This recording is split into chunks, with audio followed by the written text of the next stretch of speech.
प्रयागराज महाकुंभ में भगदड़ के बाद अब हालात सामान्य हो गए हैं, लेकिन जिस बात के लिए महाकुंभ में करीब 10 करोड़ श्रद्धालु पहुंचे थे, वो अमृत स्नान टलते टलते बच गया। प्रधानमंत्री मोदी और सीएम योगी के दखल के बाद अमृत स्नान तो हो गया, लेकिन कई संतों ने महाकुंभ के इस सबसे बड़े पर्व में हिस्सा नहीं लिया। आइए अब आपको बताते हैं कि आखिर कैसे बनी सरकार और संतों के बीच में बात। प्रयागराज महाकुंभ में भगदड़ के बाद जैसे तैसे अखाड़े अमृत स्नान के लिए राजी हुए और दिन भर रुक रुक कर अखाड़ों का अमृत स्नान चलता रहा। अखिल भारतीय अखाड़ा परिषद के अध्यक्ष रविंद्र पुरी ने सुबह 5:30 बजे कह दिया था कि भगदड़ के बाद ऐसे हालात नहीं हैं कि संत अमृत स्नान करें, लेकिन इसके कुछ ही घंटों बाद उन्होंने कहा कि एक बार भीड़ कम हो जाएगी तो हम सब पवित्र स्नान करने आएंगे। मेला क्षेत्र में हुई घटना को लेकर दुष्प्रचार फैलाया गया।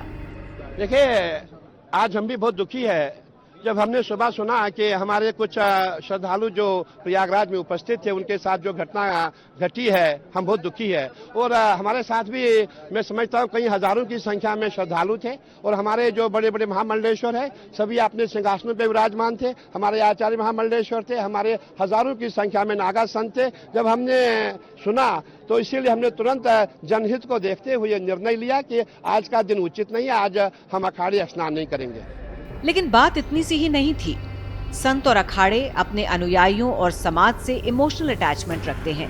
भगदड़ के बाद संतों का गुस्सा 7वें आसमान पर था। 12 साल बाद अमृत स्नान के जिस क्षण के लिए वो इंतजार कर रहे थे, उन्होंने उससे ही इनकार कर दिया था। अमृत स्नान रद्द होने का ऐलान होने के बाद सरकार और महाकुंभ प्रशासन के हाथ पांव फूल गए थे।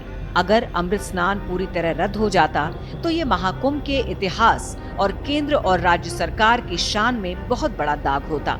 इसलिए प्रधानमंत्री और मुख्यमंत्री ने मेला प्रशासन के जरिए संतों से संपर्क साधा। इसकी गंभीरता का अंदाजा आप इसी से लगा सकते हैं कि प्रधानमंत्री ने 3 घंटे में 4 बार मुख्यमंत्री योगी आदित्यनाथ से बात की। तब कहीं जाकर अखिल भारतीय अखाड़ा परिषद अमृत स्नान के लिए राजी हुआ। देखिए, आज हम भी बहुत दुखी है जब हमने सुबह सुना कि हमारे कुछ श्रद्धालु जो प्रयागराज में उपस्थित थे उनके साथ जो घटना घटी है, हम बहुत दुखी है। और हमारे साथ भी मैं समझता हूँ कई हजारों की संख्या में श्रद्धालु थे और हमारे जो बड़े बड़े महामंडलेश्वर है सभी अपने सिंहासनों पर विराजमान थे। हमारे आचार्य महामंडलेश्वर थे, हमारे हजारों की संख्या में नागा संत थे। जब हमने सुना तो इसीलिए हमने तुरंत जनहित को देखते हुए निर्णय लिया कि आज का दिन उचित नहीं है, आज हम अखाड़े स्नान नहीं करेंगे। देखिए, आज हम हमारे देवता उनका स्नान कराएंगे और क्योंकि भीड़ बहुत ज़्यादा है प्रयागराज में, इसलिए हम चाहेंगे कि हम बहुत कम संख्या में जाएंगे और मेरा प्रयास है संत महात्मा ज़्यादा न जाएं। जब अखिल भारतीय अखाड़ा परिषद ने ऐलान कर दिया कि हमारे साधु संत और महामंडलेश्वर अमृत स्नान करेंगे, तो अब प्रशासन की चिंता इस बात को लेकर थी कि कौन करेगा पहले स्नान, जो कि पूर्व निर्धारित क्रम भगदड़ की वजह से टूट चुका था। महाकुंभ प्रशासन द्वारा इस हालात पर काबू पाने के लिए कई बदलाव किए जा रहे हैं। संगम तट पर पूरी तरह नए सिरे से बैरिकेडिंग लगाई गई। जोनल प्लान, सुरक्षा व्यवस्था, भीड़ मैनेजमेंट का दूसरा प्लान तैयार किया गया। अखाड़ों के अमृत स्नान में बदलाव नहीं किया गया, वरना संगम तट पर शैव और वैष्णव अखाड़ों में विवाद खड़ा होने की आशंका थी। वैष्णव अखाड़ों ने ये हालात देखते हुए अमृत स्नान में हिस्सा ही नहीं लिया। ये बात कही बड़े वैष्णव धर्मगुरु स्वामी रामभद्राचार्य जी ने। श्री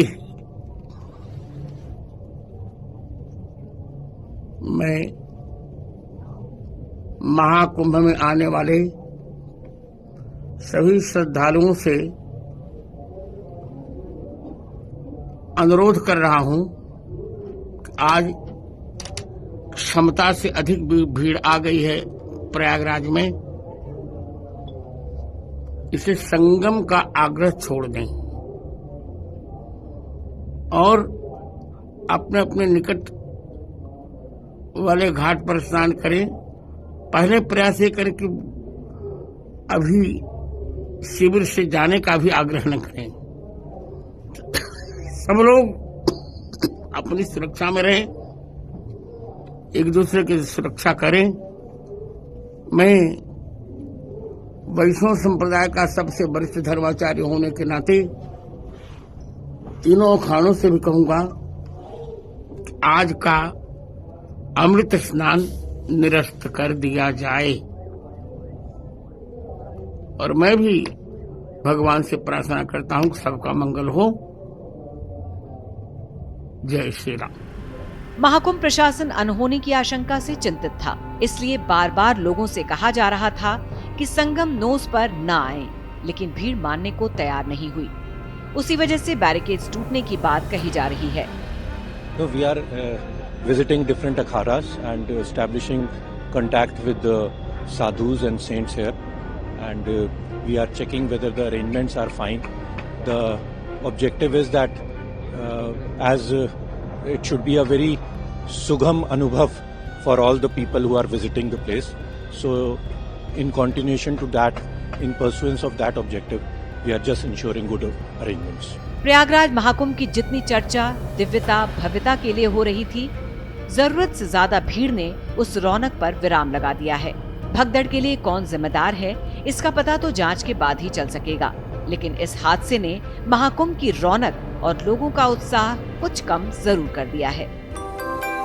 यूपी की हर खबर देखने और उनसे अपडेट रहने के लिए हमारे चैनल श्रेष्ठ यूपी को सब्सक्राइब और लाइक करें। साथ ही बेल आइकन को दबाना ना भूलें, जिससे हमारे हर वीडियो की जानकारी आप तक पहुंचती रहे।